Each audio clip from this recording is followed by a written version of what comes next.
好来看，即马热人已经愈来愈热啊。有民间团体呢是表示讲，其实伫过去这40冬来，八个主要县市平均热伤害时数是增加213点钟，这也代表囡仔人伫外口活动的时间已经缩短。专家就表示讲，其实这对囡仔发展有负面的影响。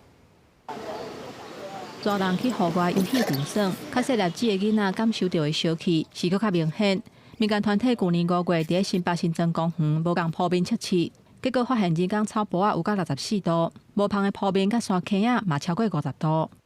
除了它直接接触的表面会温度比较高，有烫伤那种疑虑之外，另外一个是孩子也比较容易因为这个地面的热辐射的关系而有中暑的疑虑。日头愈猛，囡仔伫日头骹佚佗，热伤害风险就愈大。热血和平根据中研院气象的资料，以综合温度热指数 WBGT 来评估。算出过去40年8个主要的县市，每一年热人平均的热伤害风险的时数增加213点钟，而且指出2023年热人有到780点钟，等于是有52天无适合去户外行踏。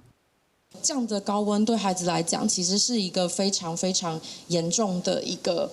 伤害，因为也剥夺了他们可以自由玩耍的权利。高温它不只是一个环境的问题，它更是世代不正义的问题。不积极减碳的话，未来的儿童的童年恐怕会被偷走更多。环境部表示，高温已经是全球的问题，针对儿少的健康，已经甲卫福部积极咧研究，安怎降低户外游戏场拍日热伤害的问题，会提出指引。哪一些是适合就是作为示范点，那我们来做成指引，然后接下来就是请各个地方政府大家来一起来依照这个指引来做改善。热血和平烦恼讲，若无积极来减碳，到这个世纪的尾期，热伤害风险的指数会增加到1193点钟，超过半个热天，拢会伫热伤害风险内底。陈光平表示，亲像树皮、柴油啊等等，这些自然的材料，若摕来做铺面，对降温有帮助。呼吁主管机关会当拟定游戏场降温具体计划。